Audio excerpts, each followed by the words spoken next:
ক্যালকাটা ইউনিভার্সিটির আন্ডারে 4 semester Bangla honours কোর্সের ছাত্রছাত্রী আছো, তোমাদের জন্য আজকে ক্লাস খুবই গুরুত্বপূর্ণ।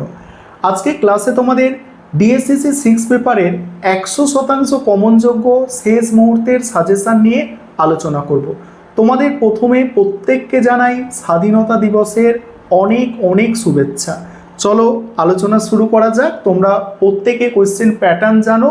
তোমাদের 15 নম্বরের প্রশ্ন, 5 নম্বরের প্রশ্ন এবং 1 নম্বরের প্রশ্ন পরীক্ষায় আসে। আজকে ক্লাসে তোমাদের 15 নম্বরের প্রশ্ন এবং 5 নম্বরের প্রশ্নের সাজেশান নিয়ে আলোচনা করব। অলরেডি এর আগে আমি তোমাদের ডিএসসিসি 5 পেপার এবং ডিএসসিসি 8 পেপার এই দুটি পেপারের সাজেশান দিয়েছি। আজকে তোমাদের বাকি দুটো পেপারের সাজেশান তোমরা পেয়ে যাবে। আজকে এই ক্লাসে তোমরা ডিএসসিসি 6 পেপারের সাজেশান পাচ্ছ এবং আরও একটি ক্লাস তোমাদের আমি দেব, সেখানে তোমরা ডিএসসিসি 7 পেপারের সাজেশান পেয়ে যাবে। এবং তার জন্য তোমরা চ্যানেলটা ফলো করতে থাকো, কারণ হয়তো তোমরা অনেক সময় নোটিফিকেশান পাও না বা পাবেও না, কারণ ইউটিউবে তো 3টে করে ভিডিও নোটিফিকেশান পাঠায়। সেক্ষেত্রে আমি যদি 5টা ভিডিও একদিনে আপলোড করি, নোটিফিকেশান তোমরা পাবে না। চ্যানেল তোমাদের ভিজিট করতে হবে, সেখান থেকে তোমাদের সাজেশান দেখে নিতে হবে। পরীক্ষার সময় চ্যানেলটাকে একটু ফলো করো। চলো আমি স্ক্রিন রেকর্ডের মাধ্যমে তোমাদের সাজেশান আলোচনা করছি, তোমরা দেখো। আর এখানে প্রথমেই বলে রাখি, বাংলা অনার্সে 15 নম্বরের প্রশ্ন তোমরা খুব সহজে কমন পেতে পারবে, তবে 5 নম্বরের প্রশ্ন হয়তো 2-1টা নতুন প্রশ্ন তোমরা পরীক্ষায় পাবে এবং 1 নম্বরেরও কিছু প্রশ্ন তোমরা নতুন প্রশ্ন তোমরা পরীক্ষায় পাবে। আর ওই কিছু যে নতুন প্রশ্ন তোমরা পরীক্ষায় পাবে বলছি, সেটা নিয়ে ভয় পাবে না এবং তোমাদের সম্পূর্ণ সিলেবাস থেকে বাছাই করেই 5 নম্বরের প্রশ্নগুলো আমি রেখেছি সাজেশানে। তোমরা দেখো, অবশ্যই তোমাদের জন্য অনেক উপকারী হবে। চলো আমি স্ক্রিন রেকর্ডের মাধ্যমে সাজেশানটা আলোচনা করছি, দেখে নাও। তোমাদের সাজেশান নিয়ে তো আলোচনা করবই, তার আগে তোমরা একটু সিলেবাসটা দেখে নাও। তোমাদের ডিএসসিসি 6 পেপারের সিলেবাসে কি আছে তোমরা প্রত্যেকেই জানো সিলেবাস, তাও একবার তোমাদের আমি সিলেবাসটা দেখিয়ে দিতে চাই। মডিউল 1 থেকে আছে সজারুর কাঁটা। মডিউল 2 থেকে কি আছে? সত্যজিৎ রায়ের শঙ্কু সমগ্র। সেখানে পাঠ্যসমূহ যেগুলো আছে সেগুলো এখানে দেওয়া হয়েছে। এবং 3 নম্বর মডিউল থেকে সব ভুতুরে লীলা মজুমদারের। এই হচ্ছে তোমাদের সিলেবাস। 3টে মডিউল টোটাল আছে।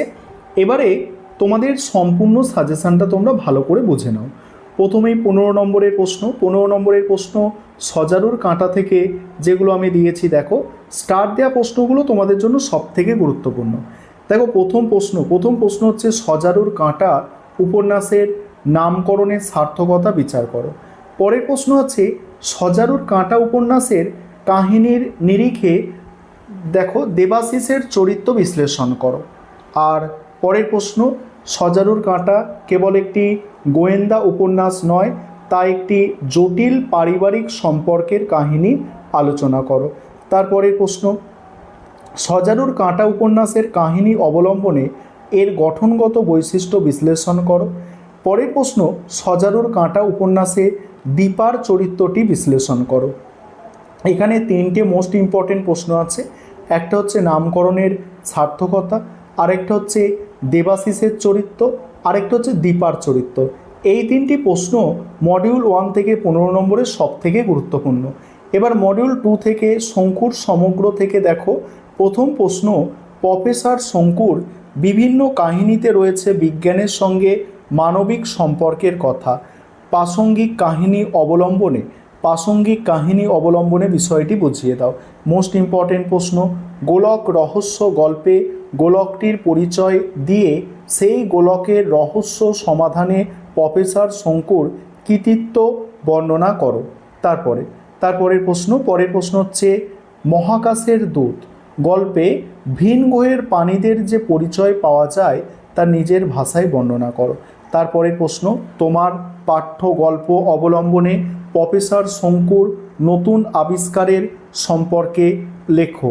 তারপরের প্রশ্ন শঙ্কু এবং দেখো ফ্রাঙ্কেনস্টাইন গল্প অবলম্বনে শঙ্কুর অভিজ্ঞতার বিবরণ দাও। এখানেও দেখো মোস্ট ইম্পর্টেন্ট প্রশ্ন আছে 3টি। একটা হচ্ছে প্রফেসর শঙ্কুর কাহিনীতে যে বিভিন্ন বিজ্ঞান দেখো রয়েছে, বিজ্ঞানের সঙ্গে মানবিক সম্পর্কের কথা, প্রাসঙ্গিক কাহিনী অবলম্বনে এটা বুঝিয়ে দিতে বলা হচ্ছে। এবং গোলক রহস্যের পরিচয় এটা, এবং যে নতুন নতুন আবিষ্কারের কথা বলা হয়েছে গল্পে, শঙ্কু গল্পে, প্রফেসর শঙ্কু গল্পে, সেগুলোর কথা বলা হয়েছে। তারপরে 3 নম্বর মডিউল সব ভুতুড়ে। এখান থেকে 15 নম্বরের প্রশ্ন প্রথমে দেখো। প্রথম প্রশ্ন হচ্ছে সব ভুতুড়ে গল্পের গল্পগ্রন্থে, সব ভুতুড়ে গল্পগ্রন্থের দুটি গল্প অবলম্বনে লেখিকার দেশ সম্পর্কিত ভাবনার পরিচয় দাও। তারপরে ভুতুড়েগঞ্জ, পাশের বাড়ি এবং সত্যি নয় প্রভৃতি গল্পে প্রাধান্য পাওয়া ভুতুড়ের বাড়িগুলির রোমাঞ্চকর পরিবেশ বর্ণনা করো। তারপরে পেনোটিতে, তারপরে দেখো আহিরি টোলার বাড়ি এবং পিলখানা প্রভৃতি গল্পগুলিতে উপস্থিত কিশোরদের সম্পর্কে লেখো। পরের প্রশ্ন আছে সব ভুতুড়ে গল্প দেখো গল্পগ্রন্থের সূচনায় লেখিকা বলেছিলেন আমার এই ভূতেদের একটু সুনজরে দেখতে হবে। বইয়ের প্রাসঙ্গিক দুটি কাহিনী অবলম্বনে এই মন্তব্যটি বিচার করো। আর তারপরে আছে সব ভুতুড়ে গল্পগ্রন্থে লেখিকা কিভাবে অলৌকিকতার সঙ্গে বাস্তবতার মেলবন্ধন ঘটিয়েছেন তা যে কোনো দুটি গল্প অবলম্বনে আলোচনা করো। দেখো এখানে যেগুলো স্টার দিয়ে চিহ্নিত করা আছে সেগুলো সবথেকে গুরুত্বপূর্ণ। এবার 5 নম্বরের প্রশ্ন দেখো। 5 নম্বরের প্রশ্ন ঘুরিয়ে ফিরিয়ে অনার্সে তো আসে, তবে তোমাদের সিলেবাসের মধ্যে যেগুলো সবথেকে গুরুত্বপূর্ণ বলে মনে হয়েছে 5 নম্বরের জন্য সেগুলো দিয়েছি। আশা করি তোমরা এগুলো ভালো করে করলে উপকৃত হবে। দেখো 5 নম্বরের প্রশ্ন তোমরা দেখো। এখানে প্রথমে মডিউল 1 থেকে দেখো সজারুর কাঁটা উপন্যাসে নৃপতি লাহার বাড়ির আড্ডায় উপস্থিত ব্যক্তিদের পরিচয়, তারপরে প্রবাল চরিত্রের পরিচয়, তারপরে সজারুর কাঁটা উপন্যাস অবলম্বনে দীপার বাপের বাড়ির রক্ষণশীলতা সম্পর্কে সংক্ষিপ্ত আলোচনা করো। তারপর হচ্ছে সজারুর কাঁটা কাহিনীর আতাতীয় কেন সজারুর কাঁটা ব্যবহার করে একের পর এক খুনগুলি করেছিল।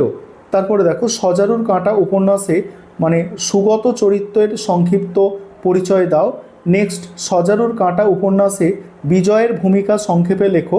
নেক্সট সজারুর কাঁটা উপন্যাসে পুলিশ ইন্সপেক্টর পুনন্দর পাণ্ডের চরিত্রটি সংক্ষেপে আলোচনা করো। এবার মডিউল 2 থেকে শঙ্কু সমগ্র থেকে 5 নম্বরের প্রশ্ন দেখো। প্রথম প্রশ্ন আছে বোমযাত্রীর ডায়েরি গল্প অবলম্বনে প্রফেসর শঙ্কুর মঙ্গল গ্রহে যাবার প্রস্তুতি সম্পর্কে লেখো। তারপর হচ্ছে শঙ্কুর প্রতিবেশী অনিমেষ বাবুর চরিত্রটি সম্পর্কে আলোচনা করো। তারপরে আছে প্রফেসর শঙ্কুর ডায়েরির অদ্ভুত বৈশিষ্ট্যগুলি কী ছিল। নেক্সট আছে মহাকাশের দূত গল্পে দূতের বার্তাগুলি সম্পর্কে আলোচনা করো। তারপরে প্রফেসর শঙ্কু ও ম্যাকাও গল্পে ম্যাকাও পাখির বিশেষত্ব কী ছিল। তারপরে প্রফেসর শঙ্কু ও ক্রু গল্প অবলম্বনে ক্রু এর পরিচয় দাও। তারপরে আছে প্রফেসর শঙ্কু ও গোলক রহস্য গল্পে গোলকটি শঙ্কু কিভাবে পেয়েছিলেন। তারপরে মডিউল 3 থেকে সব ভুতুড়ে যেখানে যে পোর্শনটা আছে ওই পোর্শন থেকে দেখো, বলছে যে বইতে ছবি নেই সেই বই আমরা পড়ি না, কথাটি কে কাকে বলেছিল, এই উক্তির তাৎপর্য বুঝিয়ে দাও। তারপরে একটা ভালো বড় চাইতে পারিস না, তুই এটার যোগ্য নোস, কে কাকে এই কথাগুলি বলেছিল, কথাটির তাৎপর্য বিশ্লেষণ করো। তারপরে দামু কাকার কি বিপত্তি ঘটেছিল। তারপরে হচ্ছে সোনালি রূপালী গল্পে লেখিকার রোমান্টিক অনুভূতির অভিব্যক্তির কিভাবে প্রকাশ পেয়েছে। তারপরে পেনোটিতে গল্প অবলম্বনে দেখো পেনোটিদের বাড়ির পরিবেশের সংক্ষিপ্ত বর্ণনা দাও। তারপরে হচ্ছে দেখো আহিরিটোল বাড়ি গল্পে বাড়িটির ভৌতিক পরিবেশের বর্ণনা দাও। তারপরে হচ্ছে দেখো পদিপিসি গল্পে পদিপিসির চরিত্রটি কিভাবে ফুটে উঠেছে সংক্ষেপে আলোচনা করো। এই হচ্ছে তোমাদের সম্পূর্ণ সাজেশন।